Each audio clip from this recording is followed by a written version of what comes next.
नमस्कार मित्रांनो, माय success point मध्ये तुमचे स्वागत आहे। ही यादी ऑफिशियल नसून फक्त आणि फक्त तुमच्या माहितीसाठी बनवण्यात आलेली आहे। यामध्ये चुका असू शकतात। अशाच प्रकारच्या प्रत्येक जिल्ह्याच्या ग्राउंडच्या मार्कांची सॉर्टिंग लिस्ट तुम्हाला इथून पुढे मिळणार आहे। ग्राउंड झाल्यानंतर लेखी आणि ग्राउंडच्या मार्कांची सॉर्टिंग लिस्ट देखील तुम्हाला या YouTube चॅनलवर मिळणार आहे।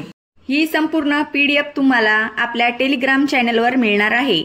आपल्या टेलिग्राम चॅनलची लिंक डिस्क्रिप्शन मध्ये दिलेली आहे। आपल्या चॅनलला सबस्क्राइब करा, व्हिडिओला लाईक करा आणि तुमच्या मित्रांसोबत शेअर करा। धन्यवाद।